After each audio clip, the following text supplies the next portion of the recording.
నమస్తే, welcome to special focus. ఘోర పరాజయం తర్వాత వైసీపీకి వరుస ఎదురుదెబ్బలు తగులుతూనే ఉన్నాయి.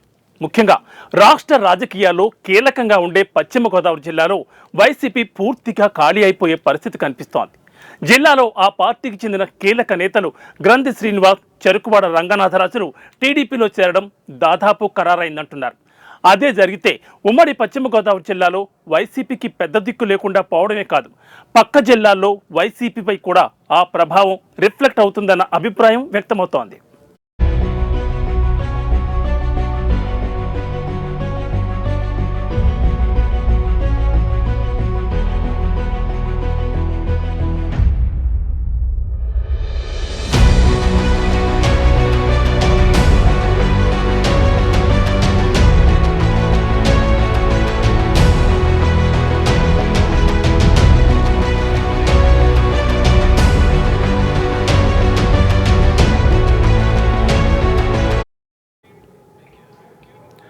ఉమ్మడి పశ్చిమ గోదావరి జిల్లా ఆచంట మాజీ ఎమ్మెల్యే, మాజీ గృహ నిర్మాణ శాఖ మంత్రి చెరుకువాడ రంగనాథరాజు, భీమవరం మాజీ ఎమ్మెల్యే గ్రంథి శ్రీనివాస్ టీడీపీలో చేరడం దాదాపు ఖరారైందన్న ప్రచారం జరుగుతోంది. త్వరలో మాజీ డిప్యూటీ సీఎం ఆళ్ల నానితో పాటు వీళ్ళిద్దరూ కూడా టీడీపీలో చేరే అవకాశం ఉందని జిల్లాలో గుసగుసలు వినిపిస్తున్నాయి. క్షత్రియ సమాజ వర్గానికి చెందిన కీలక వ్యక్తి పార్టీలో వారి చేరికపై పావులు కదిపారని సమాచారం.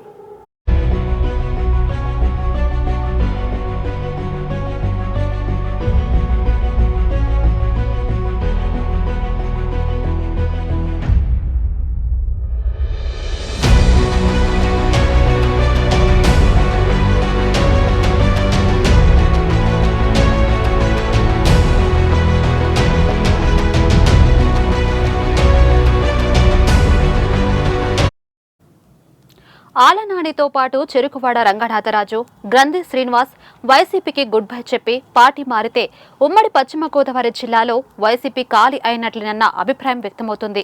చెరుకువాడ శ్రీరంగనాథరాజు కాంగ్రెస్ పార్టీ ద్వారా రాజకీయాల్లోకి వచ్చారు. ఆయన 2004లో కాంగ్రెస్ పార్టీ తరపున అత్తిలి శాసనసభ నియోజకవర్గం నుండి కాంగ్రెస్ పార్టీ అభ్యర్థిగా పోటీ చేసి విజయం సాధించారు.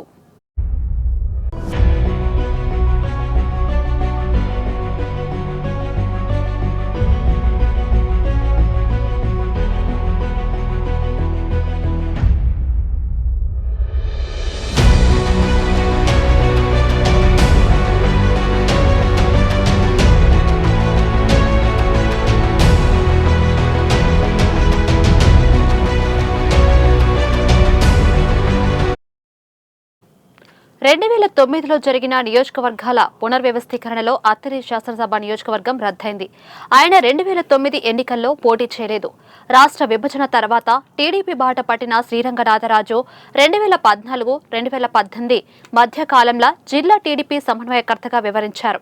2018లో వైసీపీలో చేరిన ఆయన ఆచంట ఎమ్మెల్యేగా గెలిచి జగన్ మంత్రి వర్గంలో గృహ నిర్మాణ శాఖ మంత్రిగా బాధ్యతలు నిర్వర్తించారు.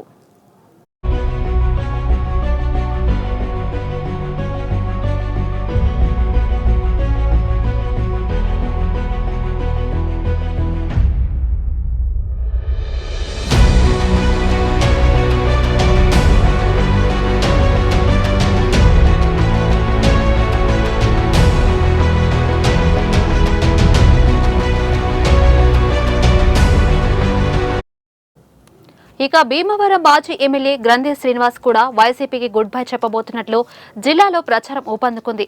2004లో కాంగ్రెస్ నుండి గెలుపొందిన ఆయన 2019లో వైసీపీ నుండి రెండోసారి ఎమ్మెల్యేగా గెలుపొందారు.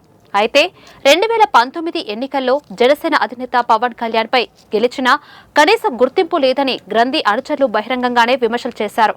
గ్రంథి శ్రీనివాస్ కు మంత్రి పదవి ఖాయం, ఇక ప్రకటన వెలువడటమే తరువాయి అనుకుంటున్న తరుణంలో లిస్టులో గ్రంథి పేరు లేకపోవడంతో గ్రంథి శ్రీనివాస్ తో పాటు ఆయన అనుచరులు తీవ్ర నిరాశ వ్యక్తం చేశారు.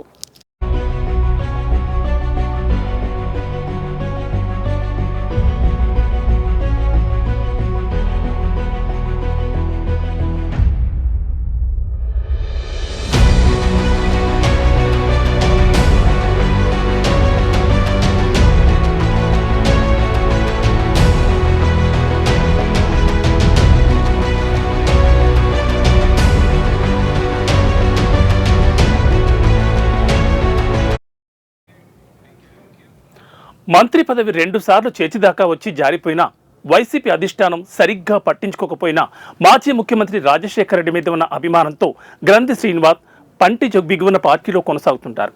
అనుమానాలు అవమానాలు దిగమింగుకుంటూ ఎక్కడా బయటపడకుండా కనీసం తన వర్గీయుల దగ్గర కూడా మాట వరసకైనా అధిష్టానంపై విమర్శ చేయకుండా హుందాగా నడుచుకున్నారు.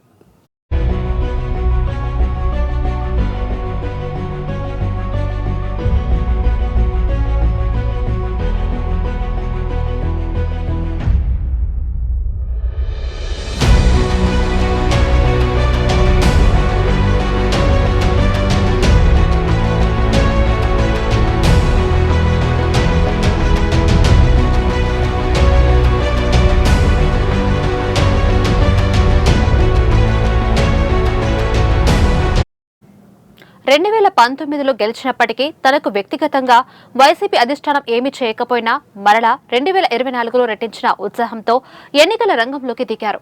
చివరి వరకు మళ్లీ పవన్ కళ్యాణ్ పోటీ చేస్తారని ప్రచారం జరిగినా ఆయన వెనుకంజ వేయలేదు. చివరికి టీడీపీ నుండి జనసేనలో చేరిన మాజీ ఎమ్మెల్యే అంజిబాబు పోటీ చేసి కూటమి బలంతో పాటు రాష్ట్ర వ్యాప్తంగా వైసీపీకి వీచిన వ్యతిరేక పవనాలతో గ్రంథి శ్రీనివాస్పై విజయం సాధించారు.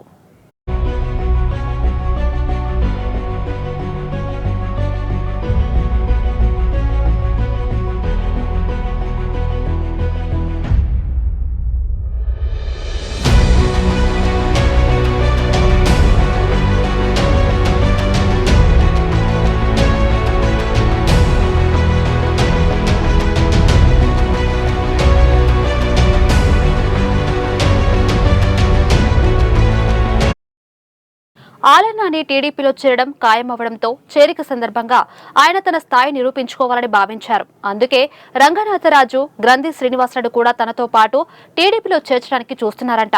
అయితే వారి చేరికపై సొంత నియోజకవర్గాల టీడీపీ శ్రేణులు తీవ్ర అభ్యంతరం వ్యక్తం చేస్తున్నట్లు సమాచారం.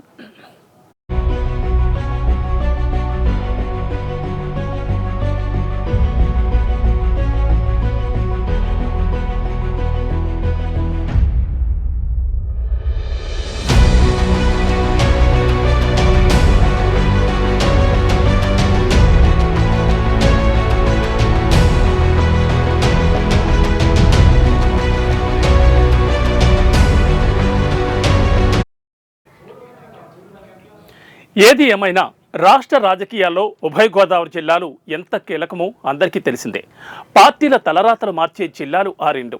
అలాంటి వాటిలో ఒకటైన పశ్చిమ గోదావరి జిల్లాలో వైసీపీ ఖాళీ అయ్యే పరిస్థితి కనిపిస్తోంది. ఇప్పుడు ఆళ్ల నానితో పాటు చెరుకువాడ రంగనాథరాజు, గ్రంథి శ్రీనివాసులు టీడీపీలో చేరితే ఆ ప్రభావం పక్క జిల్లాల మీద కూడా పడే అవకాశం ఉందంటున్నారు రాజకీయ విశ్లేషకులు. ఇది ఇవాల్టి స్పెషల్ ఫోకస్. మరో ఇంట్రెస్టింగ్ టాపిక్తో మళ్ళీ కలుద్దాం. నమస్తే.